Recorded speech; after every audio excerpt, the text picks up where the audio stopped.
The first shot didn't echo. It carved straight through the silence, sharp enough to slice the air in two. A heartbeat later, the second found its mark, dropping a life that had been rushing forward only to freeze mid-step. He stood there, the weapon low at his side, eyes flat, the weight of his choice heavy but unreadable. No shouts, no warning, no struggle, just the final act of a plan written long before the trigger was ever pulled. And in that moment, the sanctuary became a graveyard, and every soul inside knew they were standing in the middle of something far older, far darker than they could yet understand. This is True Crime's altar, where every sin is punished, every betrayal has a cost, and every soul must answer to the truth. Subscribe, share, and comment below. Tell us where you're watching from. The service was in full motion when the first gunshot struck the pastor where he sat. A second cracked through the air seconds later. His wife fell before she could reach him. The man holding the gun was their son. He didn't flinch, didn't speak, didn't look for a way out. There was no warning, no plea for mercy, just two lives ended in the open, in front of those who had trusted him most. Some sins are not born in the moment. They are planted, hidden, and watered in silence until they bloom in violence. Investigators would later confirm there was no history of mental illness, no argument that morning, no financial strain, but there was a sealed envelope handed to him only hours before. What it contained reshaped his world and turned the course of his family's fate. A story buried for decades had clawed its way to the surface, dragging with it a chain of choices so deliberate, so personal, that by the time anyone understood the connection, the damage had already been done. On the morning of June 19, 2016, members of a small Georgia congregation gathered for a peaceful Father's Day service. Elijah Dorsey, the long-serving pastor, wasn't delivering the day's sermon. His son, Malachi, was scheduled to speak in his place. For Elijah, it was a moment of pride. Malachi had stepped into leadership gradually over the years, filling in for his father more often as Elijah and his wife Lorraine began to ease their pace. But before the message reached its second scripture, two gunshots split the air, precise, deliberate. The first struck Elijah as he sat in the second pew. He folded sideways before most realized what had happened. The second hit Lorraine in the chest as she moved toward her husband. Malachi stood still, face unreadable, the weapon at his side. He didn't rush, didn't cry out, only turned, stepped down from the pulpit, and walked through the aisle past sobbing witnesses. When officers arrived, Malachi was outside, sitting on the hood of a parked sedan, the gun in front of him. He made no attempt to flee, no attempt to explain. He was taken into custody within minutes. Inside, Elijah and Lorraine were pronounced dead on the scene. In the hours that followed, investigators gathered footage, statements, and physical evidence. The firearm was legally registered to Malachi. The congregation was escorted out in small groups, some shaking, others still too stunned to move. There were no immediate answers. To most, it looked like senseless bloodshed in the holiest of spaces. But those closer to the case could feel something older and more twisted moving beneath the surface. In the years before the shooting, the Dorsey family held a position of quiet admiration in their small town. Elijah had been pastor for more than 2 decades, known for his disciplined sermons and steady leadership. Lorraine was equally visible, always at his side. Together they seemed untouchable. Their only child, Malachi, grew up in that image, respectful, private, deeply involved in the ministry. By his 30s, he was leading youth groups, teaching midweek lessons, and occasionally preaching. From the outside, it appeared the family's legacy was secure. Elijah's younger brother, Damon, also attended the church regularly with his wife, Cassandra, and their 2 children. Damon was quieter, less visible, rarely taking part in leadership, but respected by all. The 2 families often gathered for holidays and events, presenting a united front. Appearances can be polished until they shine, but shine hides cracks. And these cracks had been forming long before the Dorsey name meant anything in Georgia. Elijah and Damon had grown up without parents, moving between relatives as teenagers. Elijah often stepped into the role of protector, Damon following his lead without question. By 18, Elijah had moved them both out of state for a fresh start. Georgia offered them peace and space to build something new. Elijah took to ministry with determination, while Damon worked manual jobs, supporting from the background. Their shared history kept them close, but it also laid the ground for choices that would haunt them. It was during Elijah's first year of marriage to Lorraine that the trouble began to take shape. After months of trying to conceive, tests confirmed Elijah was sterile. The news stayed between husband and wife. Adoption was rejected, as was any medical intervention. Elijah wanted a child tied by blood, at least to one of them. And here, the path turned. Some choices come disguised as solutions, but carry the rot of betrayal in their roots. Elijah turned to his own brother with an unthinkable request that Damon secretly father a child with Lorraine. He framed it not as betrayal, but as sacrifice for the family's future. Damon resisted. He was married with one child, and the request crossed every boundary he believed in. But Elijah pressed, promising secrecy, insisting it would happen only once, and that the child would be raised as his own. Eventually, Damon agreed. No paperwork, no clinics, no records, only the quiet arrangement sealed behind closed doors. Months later, Lorraine was pregnant. Outwardly, life resumed as if nothing had happened. But what was meant to be a single act began to fray its own boundaries. Damon and Lorraine continued to speak privately. He visited more often. She found excuses to linger near him at family gatherings. What had been hidden in the name of family now festered in the shadow of desire. Every choice made in darkness will one day demand its payment in light. When Malachi was born, he was celebrated as Elijah and Lorraine's son. Damon was simply Uncle Damon to everyone else. Only the three of them knew the truth, and they intended for it to stay that way. For years, the secret held. Malachi grew up unaware. Their families kept close but controlled. 2 years later, Damon and Cassandra welcomed their second child, a daughter named Brielle. There was no secrecy surrounding her birth, no shadows lurking over it. The two children were raised in the same church, attending the same events, seen as cousins, but in reality bound by something much more dangerous. As Malachi and Brielle grew into their late teens, the easy closeness of childhood began to change. What had once been simple familiarity turned into quiet attraction. By their early 20s, they were inseparable. There was no dramatic announcement, no sudden shift, just two people choosing to draw closer without knowing the truth that bound them. Most around them saw nothing wrong, but Damon felt the weight instantly. He pulled back from Malachi, tried to steer Brielle away without revealing why. His warnings were vague, his voice calm, but his eyes carried a truth too heavy to speak. Brielle dismissed his concern, convinced Malachi was steady and loyal. Damon's silence was not caution. It was a surrender to fear, and fear can be as fatal as the sin it seeks to avoid. When Malachi made plans to propose, Damon took his concerns to Elijah directly. Elijah's answer was sharp: stay silent. Telling the truth now, he said, would tear apart both families. Malachi was his son in every legal and spiritual sense, and that was all anyone needed to know. To speak otherwise would be to destroy everything they'd built. Damon's chance to stop what should never have begun slipped away under his brother's command. And in that moment, he traded truth for loyalty, not knowing it would cost far more than either could afford. If you're enjoying this video, kindly do us a favor and subscribe to our channel. Share and like this video. It's free and won't cost anything, but it helps and encourages us to grow and do more.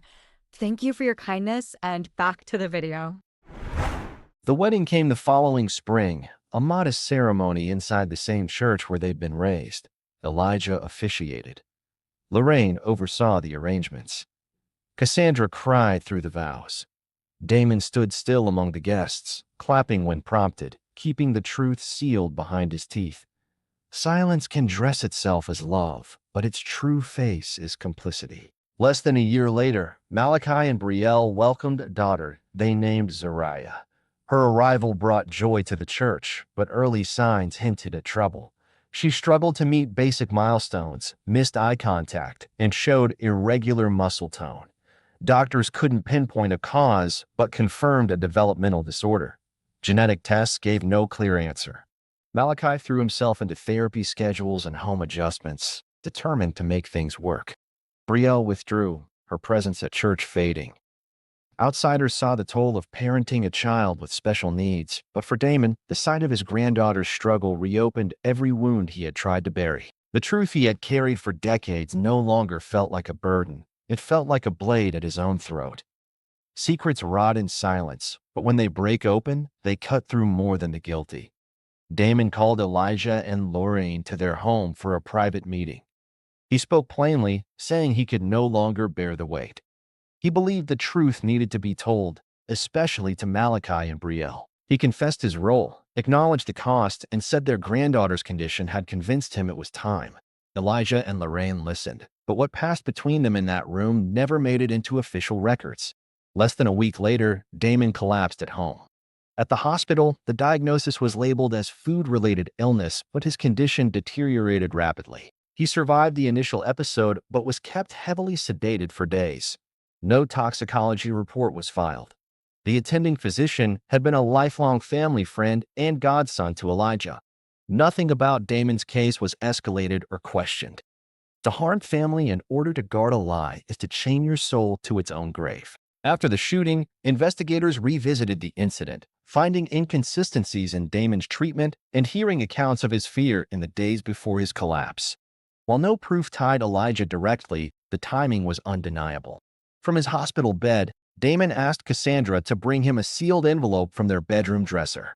The next morning, she did as he asked. He met privately with Malachi, handing him the envelope before she returned. No one else was present. When Malachi left the hospital, the envelope was with him. Inside was a flash drive holding a 12-minute video recorded weeks earlier. In it, Damon sat alone, detailing the history of Elijah's request, the arrangement with Lorraine, and the years of silence that followed. He described how he had tried to stop Malachi and Brielle's relationship, but had been silenced. His voice stayed calm, but his words cut deep. At the end, he spoke directly to Malachi. You deserve the truth, no matter what it destroys.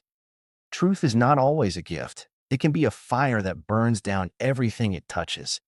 Malachi said nothing to anyone about the flash drive. He went home, stayed alone for hours, and by the next morning, his car was gone.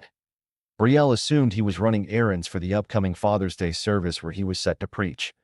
That night, he didn't return. No one called the police. No one thought to. Damon remained in the hospital, speaking little, too weak to leave. Cassandra visited each evening, unaware of the exchange between him and Malachi. The church prepared for its Father's Day service as planned. Programs were printed, seating arranged, Malachi listed as the day's speaker. Elijah and Lorraine were to attend, but not participate. No one suspected the storm already forming. That night, June 18th, Malachi's car was not seen at home. No one noticed. By morning, security footage showed it arriving in the church lot less than an hour before service. He entered through a side hallway, dressed for the pulpit, greeting no one. The service began at exactly 10:05 a.m. The sanctuary was full. Elijah and Lorraine sat in the second pew. Malachi stood behind the pulpit, flipping through handwritten notes as the choir's last hymn faded. At 10:16, the first gunshot split the air. Elijah fell back instantly, the round striking his chest. Lorraine had only begun to move toward him when the second shot pierced her ribs. There was no misfire, no hesitation. Both shots were clean, deliberate. Violence that plans its path is the coldest form of murder, for it kills twice, first in the heart, then in the flesh. Witnesses saw Malachi step down from the pulpit and walk the aisle without a word, past the weeping congregation. Police arrived within 6 minutes. They found him outside, sitting calmly on a car hood, the weapon laid out before him. He didn't resist, didn't explain. Inside, Elijah and Lorraine were already gone. In the holding cell, Malachi stayed silent, hands clasped, never asking about his parents. The flash drive was found in his home, inside an envelope marked with Damon's handwriting. Its contents matched Damon's recorded confession, Elijah's request, Lorraine's role, the continued relationship, and the truth Malachi had never been told. Damon admitted Lorraine used the secrecy to keep drawing him back, manipulating his loyalty. He revealed he had planned to play the recording during the Father's Day service as a public confession and apology. That plan died in the hospital bed. To keep a lie alive, they had been willing to destroy their own blood. Following the video's discovery, investigators reopened Damon's medical case. Hospital records showed altered vital logs and notes inconsistent with the stated diagnosis. The attending physician, Elijah's godson, was charged with obstruction, medical fraud, and conspiracy to commit attempted murder. It was argued Elijah had used his influence to ensure Damon would never speak. Betrayal in the name of protection is not protection at all. It is treachery wearing the mask of love. Malachi was moved to the county jail to await trial. His legal team entered a guilty but mentally disturbed plea for 2 counts of first-degree murder. Psychiatric evaluations found trauma and depression, but no insanity. Brielle did not attend the proceedings. She filed for divorce 3 weeks after the murders, taking temporary custody of their daughter. Less than 2 months later, she was found in her apartment, dead from an apparent overdose. A handwritten note was left on her table, never released to the public. Her choice was her own, but the path that led to it had been paved by others' sins. Zariah was placed with a distant maternal cousin, but passed away within 5 months from complications tied to her condition. Some bloodlines end not with age, but with the weight of the wrongs they carry. Malachi's sentencing took place 9 months after the murders. The courtroom was nearly empty, its air heavy with the weight of what had been lost. He said nothing in his defense. The judge handed down 2 consecutive life sentences without parole. The physician tied to Elijah accepted a plea deal, 22 years in federal prison, his medical license permanently revoked. The church dissolved a year later. A new congregation took over the building, the stained glass window bearing the Dorsey family name quietly removed. Elijah and Lorraine were buried in separate plots after the council blocked a joint burial. Their gravestones bore no shared words. Damon was cremated per Cassandra's request, and she left the state soon after the trial. With Malachi imprisoned, Brielle and Zariah gone, and the rest of the family scattered or deceased, there were no direct heirs left to carry the Dorsey name. Some legacies crumble from the outside, battered by life's storms. Others collapse from within, rotted by secrets and selfishness until nothing is left but dust. The tragedy of the Dorsey family is proof that sin left unchallenged will not rest. It will claim generation after generation until someone dares to drag it into the light. If you find yourself caught in a web of secrets, lies, or abuse, remember this: silence will not save you, and hiding the truth will only give it the power to destroy more lives. Show love, seek help, and take the hard step of going to the right authorities. It may cost you in the moment, but it could save countless lives, including your own. What do you think about the choices made in this story? Could any of it have been prevented if the truth had been told earlier? Share your thoughts in the comments below, and don't forget to subscribe to the channel for more true crime stories. Let us know where in the world you're watching from. We'd love to hear from you.